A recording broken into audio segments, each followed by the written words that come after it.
송구 영신의 예배에 오신 여러분들 환영하고 축복합니다. 다들 잘 시간인데, 그렇죠? 우리 오니까 우리 중학교 친구들도 있고 또 서유리가 또 수연이하고 같이 또 있고 우리 아이들이 같이 있어서 너무너무 감사합니다. 남들은 다 자는 시간이지만 그래도 이렇게 한 해를 말씀으로 마무리하고 또 은혜 가운데 새해를 맞이하는 이 은혜 자리에 여러분들 오신 여러분들을 환영합니다. 옆에 분들 한번 인사했으면 좋겠습니다. 잘 오셨습니다. 하나님의 은혜 받으세요. 오늘 우리 함께 말씀을 나누는데요.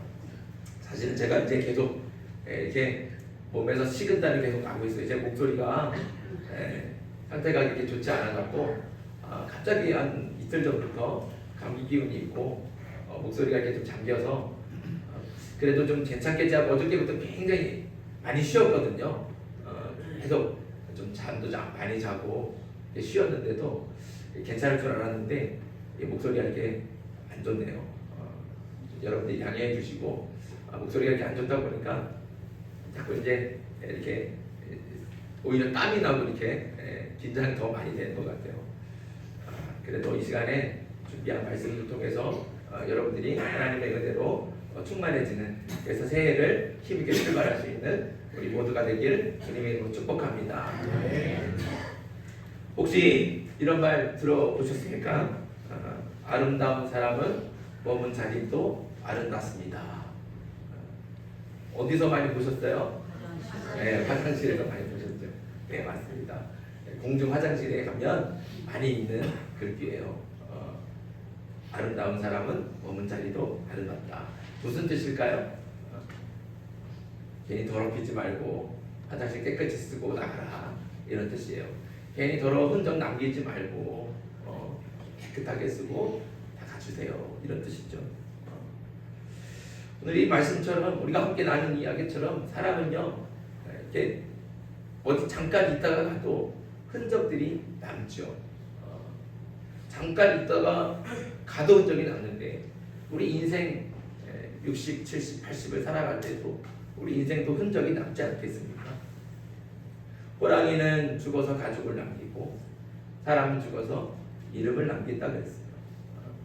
그러니까 사람은 뭐든지 남게 되어 있습니다.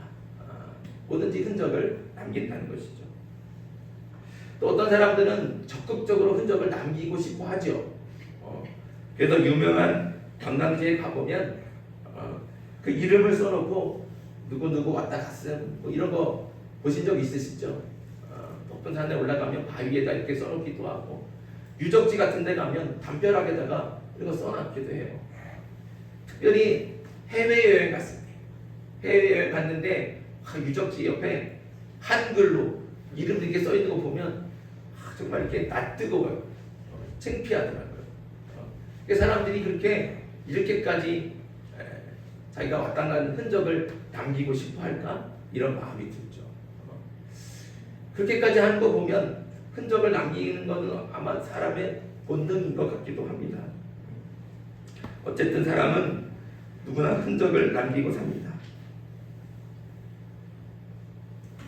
그런데 사람의 흔적에는 아름다운 흔적도 있고 또 아름답지 못한, 아까 봤던 것처럼 부끄럽고 추한 흔적도 있죠. 예를 들면 구한말에 나라를 팔아먹은 매국노 이완용, 이런 사람은 어떻습니까? 결코 지워지지 않는 추하고 부끄러운 흔적을 남기죠. 반대로 나라를 위해서, 나라의 독립을 위해서 자신의 목숨도 아끼지 않았던 안중근 의사 같은 분은 정말 아름답고 빛나는 흔적을 남겨주고 가셨습니다. 그렇다면 여러분은 어떤 흔적을 남기고 있습니까? 아름다운 흔적입니까? 아니면 더럽고 추한 흔적입니까? 인생 전체를 돌아보기 힘들다면 좀 줄여서 작년 이제 넘어갔죠. 이제 2024년에는 여러분들은 어떤 흔적을 남겨주셨습니까? 우리의 삶을 한번 돌아봐야 된다는 것이죠. 이제 2024년을 끝내고 2025년 새해를 시작하는 오늘, 우리가 남겨야 될 흔적이 무엇인지 오늘 함께 말씀을 나누려고 합니다. 오늘 본문에서 사도 바울은 자신의 몸에 예수의 흔적을 가지고 있다 이렇게 말씀하고 있습니다. 자, 우리 17절 말씀을 다시 한번 읽겠습니다. 같이 읽습니다. 시작.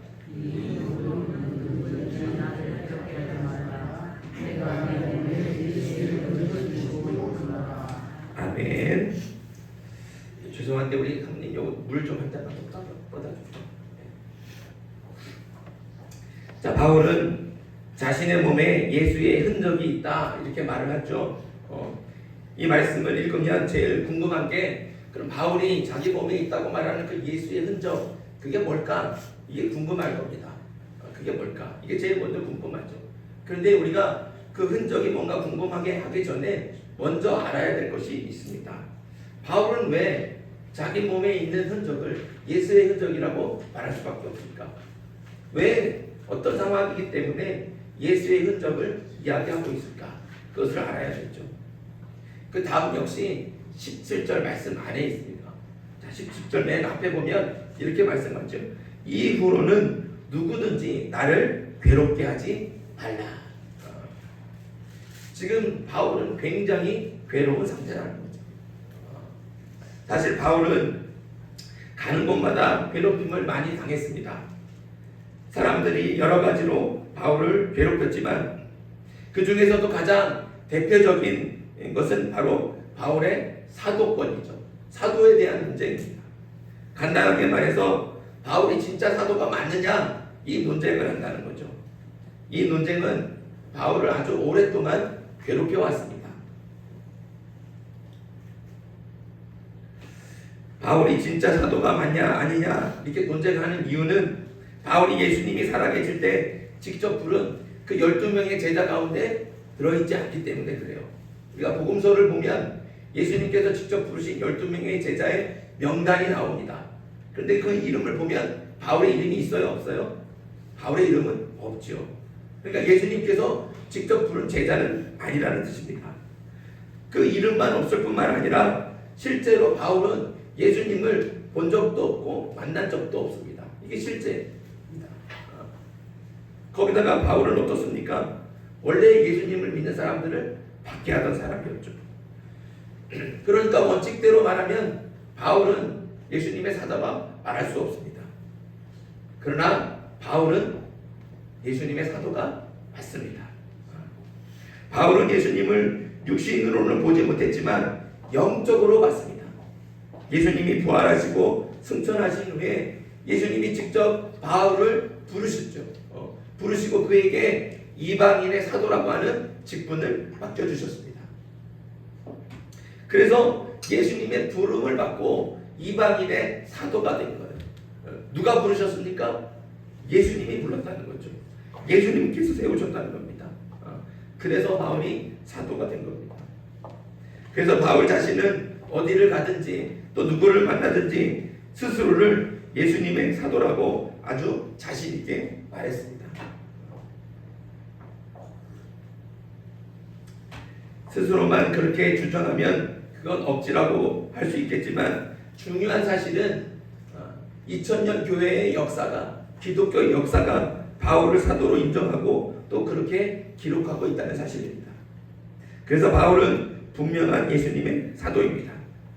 하지만 바울이 활동하던 당시에는 많은 사람들이 바울의 사도권을 의심하고 그것을 비밀로 해서 바울을 음해하고 모함하고 비난했습니다.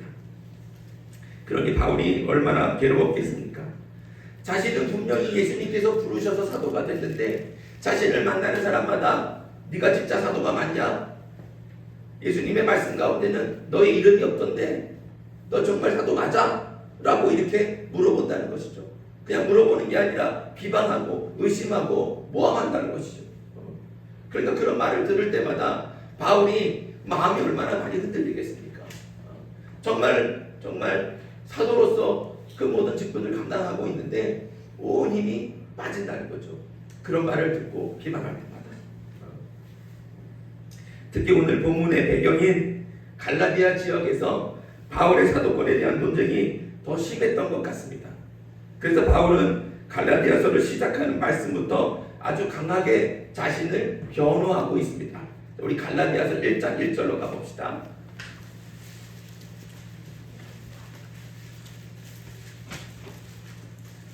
갈라디아서 1장 1절입니다. 같이 읽습니다. 시작. 사람들에게서 난 것도 아니요 오직 예수 그리스도와 그를 죽은 자 가운데서 살리신 하나님 아버지로 말미암아 사도된 바울은. 아멘. 우리 1장 1절 바울이 이렇게 강력하게 얘기하죠. 무슨 뜻입니까? 내가 사도가 된 것은 사람이 시켜서 된 것도 아니고 사람이 그 직분을 맡겨서 된 것도 아닙니다. 오직 예수 그리스도와 하나님 아버지께서 나에게 맡겨주신 직분입니다. 그래서 내가 사도가 됐습니다. 이렇게 한결하는 거예요. 이렇게 갈라디아서를 시작부터 자기의 사도됨을 강하게 변호한다는 것은 그만큼 갈라디아 지역에는 바울의 사도권을 의심하고 부정하는 사람들이 많았고 그로 인해서 바울이 엄청난 스트레스와 고통을 받았다는 것을 우리가 알 수 있습니다. 그래서 갈라디아서를 마치면서 호소하는 거예요. 이제 제발 나를 괴롭히지 마십시오. 이제 더 이상 나를 괴롭히지 마십시오. 이렇게 호소하고 있다는 것이죠. 그러면서 자신을 괴롭히지 말아야 되는 이유로 자신의 몸에 예수의 흔적이 있다. 이렇게 말하고 있습니다.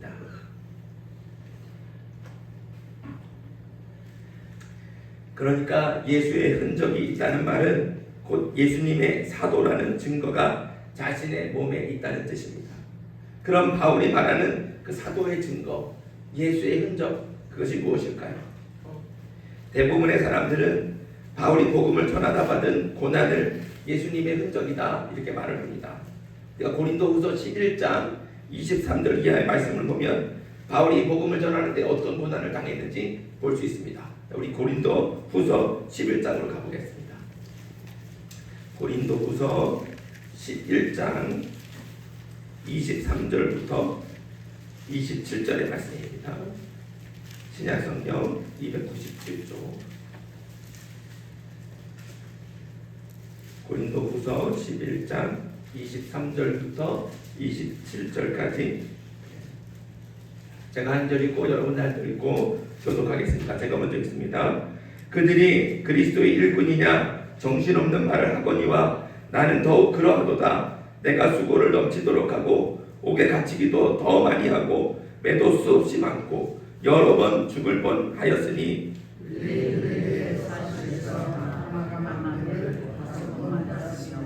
세 번 태장으로 맞고 한 번 돌로 맞고 세 번 파선하고 일주일을 깊은 바다에서 지냈으며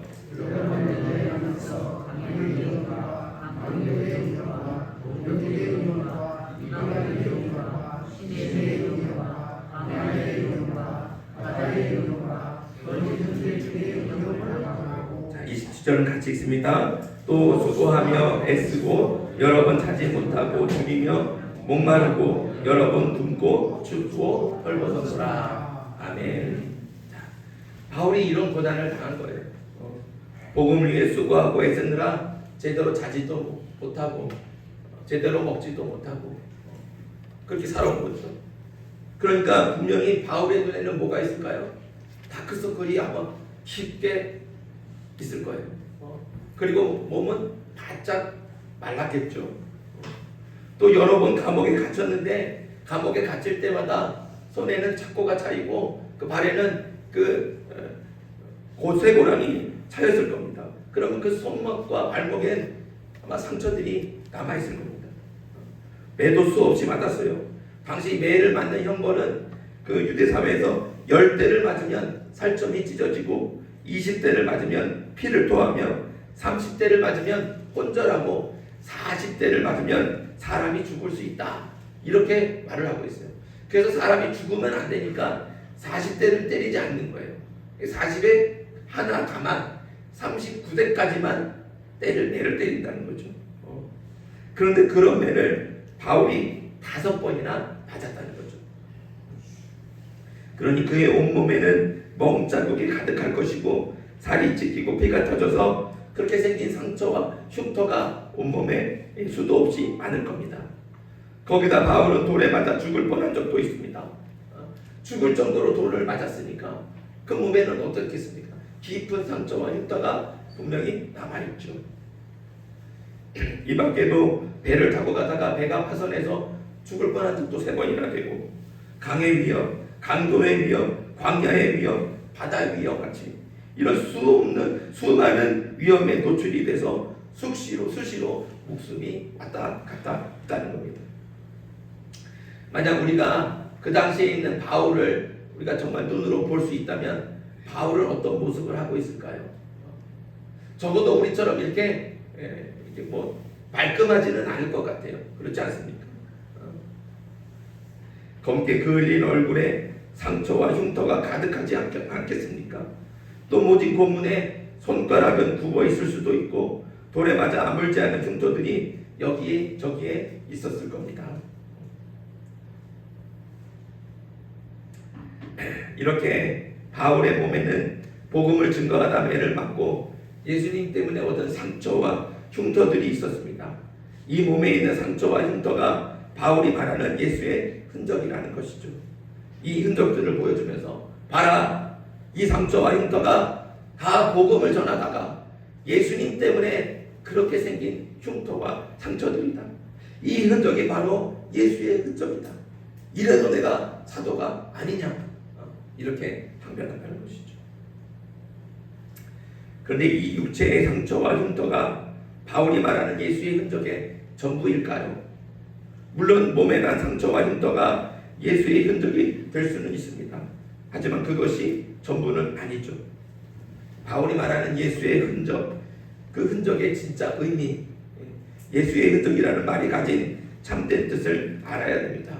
자, 그럼 예수의 흔적의 진짜 의미는 무엇일까요? 바울이 말하는 예수의 흔적은 첫 번째, 예수의 낙인이 찍혔다는 뜻입니다. 자, 여기 예수의 흔적, 여기 흔적이라고 하는 말, 이 말의 헬라어가 스티그마입니다. 스티그마. 이 성경은 원래 헬라어로 되어 있잖아요. 시작 성경은. 근데 예수의 흔적이라고 말할 때 그 흔적은 스티그마라고 하는 단어예요. 근데 이 스티그마는 소나 양 같은 가축의 몸에다가 찍는 불 도장을 얘기합니다. 불로 도장을 찍어야 확실하게 흔적이 남아서 이 동물이, 이 가축이 누구의 소유인지를 알 수 있습니다. 그러니까 자기 소유라고 하는 것을 확실하게 밝히기 위해서 불로 낙인을 찍어서 흔적을 남기는 것, 이것을 바로 스티그마다, 이렇게 말을 합니다. 그런데 이 불도장을 동물한테, 가축한테만 찍는 것이 아니라 바로 노예들한테도 찍었습니다. 이 종의 주인이 누구인지를 확실하게 드러내기 위해서 주인이 종에게 불도장으로 낙인을 찍었던 겁니다. 그러니까 바울이 자기 몸에 예수의 스티그마, 예수의 낙인이 있다고 말한다는 것은 자신이 바로 예수님의 소유라는 것, 예수님의 종이라는 것을 보여주고 있는 것이죠.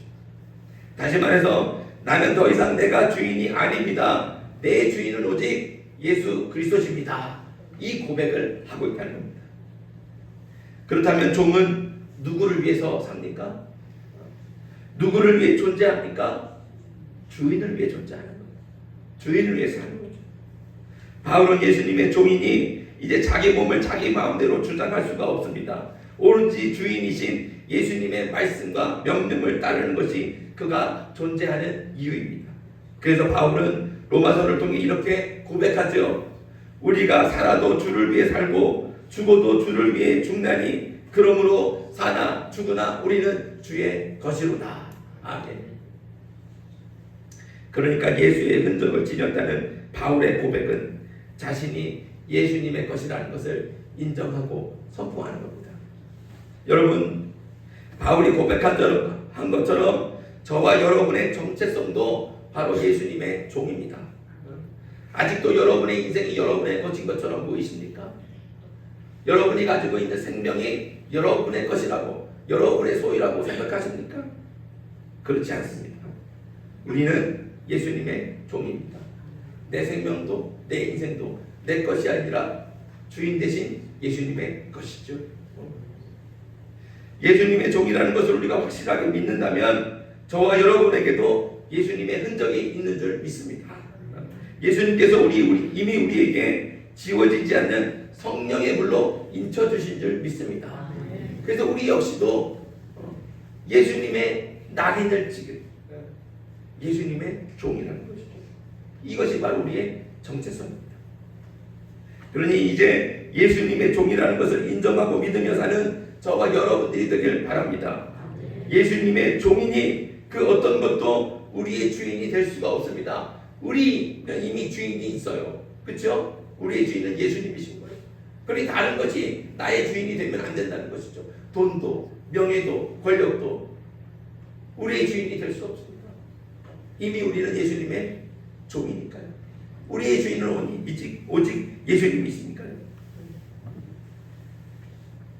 오직 예수님의 종이 되어서 예수님의 말씀에 순종하고 예수님의 따르며 사는, 그래서 정말로 사나 죽으나 오직 예수님을 위해서만 존재할 수 있는 저와 여러분들 되게 주님의 이름으로 축복합니다. 이것이 예수의 흔적을 가졌다는 첫 번째 의미예요. 그럼 두 번째, 예수님의 흔적을 가졌다는 두 번째 의미는 무엇일까요? 그것은 바로 예수님이라고 하는 상표가 찍혀있다는 거예요. 오늘 말씀을 영어 성경으로 보면 이 흔적이 영어로 보면 또 마크라고 하고 마크라는 말로 기록이 되어 있습니다. 마크, 이거를 찾아보니까 이런 뜻이 있어요. 옷 등에 붙인 표시. 그러면 뭘 얘기하겠습니까? 바로 상표를 얘기하는 거예요. 상표가 바로 마크입니다.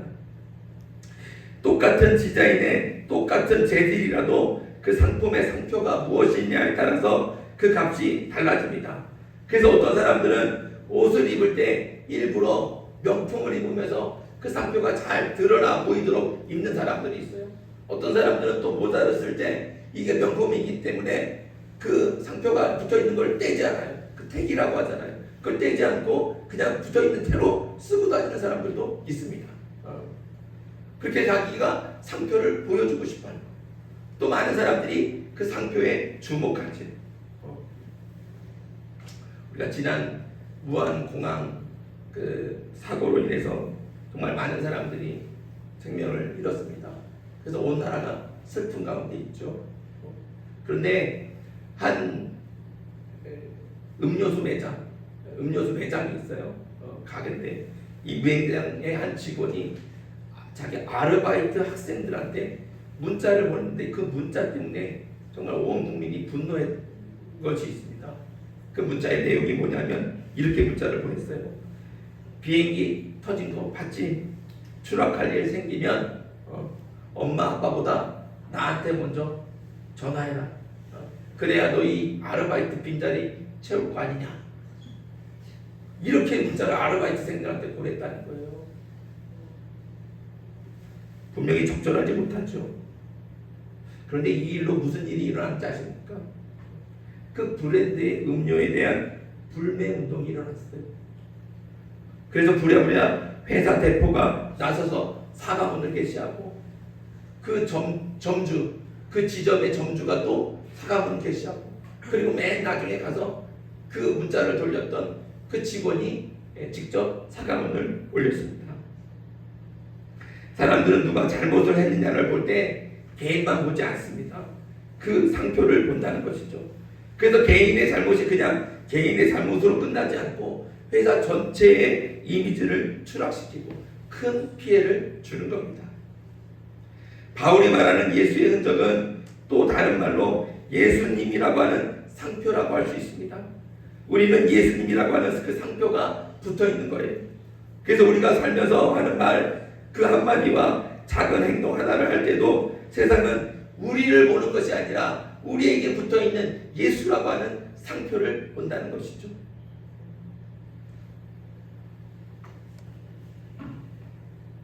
그래서 그리스도인의 잘못과 허물은 곧장 예수님의 잘못과 허물이 되어버립니다. 그리스도인들이 들어야 될 욕과 그리고 저주가 다 예수님에게로 향하는 것이죠. 그럼 이런 마크, 상표로서 예수의 흔적을 가진 우리는 어떻게 살아야 되겠습니까? 예수님이라는 마크를 가진 우리는 그 마크답게, 그러니까 예수님의 흔적을 가진 사람답게 살아가야 됩니다. 그에 맞는 합당한 삶을 사는 것이 중요하다는 것이죠. 아무리 비싸고 좋은 명품을 입고 다녀도 성품이 나쁘고 거친 말과 행동이, 그래서 그렇게 바른 말과 행동을 하지 않는 사람들은 어떻게 말을 합니까? 그 사람들을 보면 지가 입고 있는 옷값도 못한다, 이렇게 말을 하는 거예요.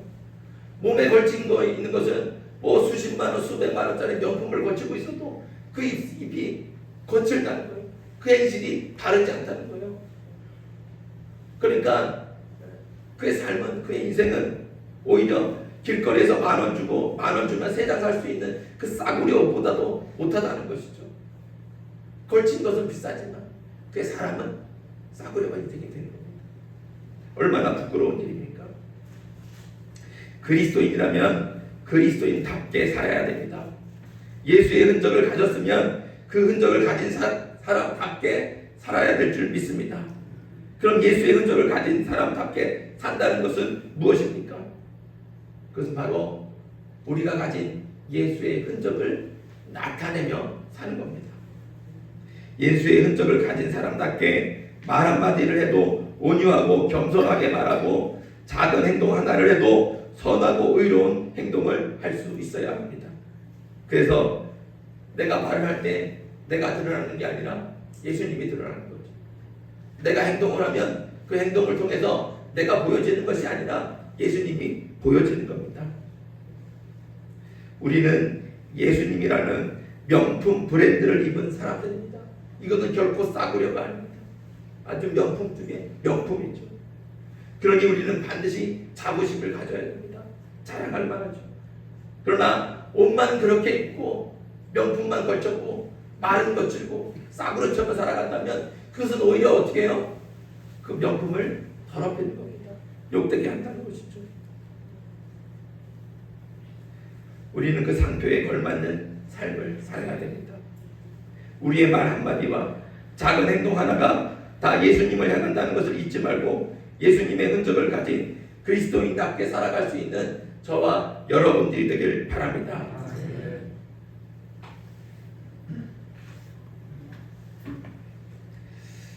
그 청년 바보 의사라는 제목의 책이 있습니다. 이 책은 군의관으로 복무하던 중에 33살의 나이, 이 젊은 나이로 일찍 세상을 떠난 크리스찬 청년 의사 안수현이라고 하는 사람에 대한 책입니다. 이 청년은 영락교회를 섬기고 있던 청년이고요. 젊은 나이 33살에 죽었습니다. 앞날이 창창한 의사가 죽었으니까 얼마나 안타까운 일이겠어요. 그래서 많은 사람들이 안타까워했는데, 그런데 이 청년의 장례식장, 이 장례식장에 무려 몇 명이 조문을 오는지 아십니까? 끝도 없는 사람들이 밀려왔어요. 수많은 사람들이 와서 이 청년의 죽음을 안타까워하고 그 영정 앞에서 눈물을 흘리고 슬퍼했어요. 몇 명이 왔느냐? 4,000명이 넘었다고 해요. 아니 젊은데 오래 산 사람도 아니에요. 그러니까 그의 장례 시절을 보면 이 사람이 정말 젊은 사람이 죽은 게 맞나? 이렇게 의심이 될 정도로 수많은 사람들이 와서 그 장례식장에 찾아왔다는 것이죠. 한 할아버지가 찾아와서 그 청년의 영정 사진 앞에서 한없이 눈물을 흘렸다고 합니다. 물어보니까 이 할아버지는 이 청년이 근무하던 병원에 구두 닦기를 하던 분이었어요. 그런데 이 청년은 이 할아버지를 만날 때마다 90도로 인사를 하고 정말 따뜻한 손을 붙잡아주면서 항상 위로의 말과 격려의 말을 전해줬다는 거예요. 아무도 이 구두 닦기 할아버지한테 그렇게 하지 않았는데 이 청년만 만날 때마다 그렇게 정중하게 인사하고 그 더러운 손을 만져주면서 도닥여줬다는 것이죠. 그래서 이 할아버지가 말하는데 다른 사람은 다 나를 무시하지만 이 청년 의사 선생님만 나를 사람 대접해줬다. 그래서 그렇게 달려왔다는 거예요. 이 청년의 죽음 소식을 듣고. 이런 사람들이 한두 사람이 아니었어요. 그 병원에 근무하는 청소하시는 분들, 식당의 아주머니도 다 찾아왔다는 거죠. 그는 또 병원비가 없는 사람들에게는 자신의 사비를 떨어서 그래도 병원비를 대신 내주기도 하고, 또 아이들이 소아암 때문에 고통하고 있는 그 아이들을 보고서는 자기 사비로 또 선물을 사고 그래서 그 아이들을 위로해 줬다는 거예요. 누군가 큰 수술을 앞두고 있으면 찬양 테이프를 들려주면서 그렇게 마음의 평안을 찾아주기도 했다는 거죠. 그런 사람이 갑자기 세상을 떠났으니 얼마나 안타까운 일입니까? 하지만 죽음 이후에 자신을 그리워하는 사람이 많다면 그 사람은 성공한 인생이다, 이런 말이 있습니다. 그는 짧은 인생을 살다 갔지만 정말 성공적인 인생을 살았던 것 같습니다. 인생을 30년 사느냐 100년 사느냐 그 중요하지 않습니다. 그 인생을 살다가 갔을 때 그 사람이 남긴 흔적이 무엇이 남아있느냐, 이것이 중요하죠. 그리고 그 흔적은 모든 사람들의 기억과 마음속에 남아있게 되는 겁니다. 이 책에 추천사, 이 책을 추천하는 글이 있는데, 이 책을 추천하는 글 중에 그와 함께 근무했던 상관 의사가 이 책을 추천하면서 이런 글을 남겼어요. 안수연 대위를 추억하며 예수님께서 군의관의 옷을 입으시고 한국 땅에 나타나셨다가 가신 것 같은 착각이 듭니다. 안 대위는 헐벗고 굶주린 자들을 위해 본인이 가진 모든 것을 내어 놓았습니다. 이렇게 남겼다는 거죠. 그러니까 뭡니까? 안수연이라고 하는 청년을 생각할 때마다 누가 생각이 난다는 거예요? 예수님이 생각이 난다는 거예요. 마치 예수님이 군의관의 옷을 입고 이 한국 땅에 잠시 오셨다가 가신 것 같은 그런 착각이 들 정도로 안수연이라고 하는 사람을 생각하면 그냥 자연스럽게 예수님이 생각이 나는 겁니다. 그럴 수 있는 것이 무엇입니까? 안수연이라고 하는 사람, 그 사람은 예수의 흔적을 가졌기 때문에, 그리고 그는 평생 예수의 흔적을 남겼기 때문에 그렇습니다. 여러분은 살면서 어떤 흔적을 남기고 싶으십니까? 아니, 지금 어떤 흔적을 남기며 살아가고 계십니까? 그것이 예수의 흔적입니까? 아니면 이기적인 욕심과 미움으로 가득한 사람의 흔적입니까? 특별히 2024년에는 여러분들이 어떤 흔적을 남기셨는지 한번 돌아볼 수 있기를 소망합니다. 그러나 더 중요한 것은 우리가 무슨 흔적을 남겼느냐, 그것도 중요하지만 이제 우리는 끝이 아니잖아요. 우리는 2025년을 또 살아가야 됩니다. 우리에게 새롭게 다가오는 이 2025년에는 예수의 흔적을 더 많이 남길 수 있는 저와 여러분들이 되길 바랍니다. 그래서 지금처럼 내년, 아니 올해죠, 올해 2025년 마지막 날에는 우리가 지나온 흔적들을 바라보면서 내가 예수님과 동행했구나, 예수님이 나와 함께 하셨구나, 나의 흔적을 보면서 많은 사람들이 예수 그리스도를 떠올릴 수 있는 그런 흔적이 남는, 예수의 흔적이 남는 삶을 살아가는 저와 여러분들 되게 간절히 소망합니다. 우리가 살아갈 때 우리는 반드시 흔적이 남습니다. 우리가 화장실을 갔다 오기만 해도 흔적이 남아요. 그런데 우리의 삶의 흔적에 어떤 흔적을 남길 것인가, 그것이 하나님께서 우리의 삶을 평가하시는 겁니다. 저와 여러분들의 삶에 오직 예수의 흔적만이 남아서 우리의 삶을 통해서 예수님이 보여지고 드러나고 증거될 수 있는 저와 여러분들에게 주님의 이름으로 축복합니다. 기도드리겠습니다.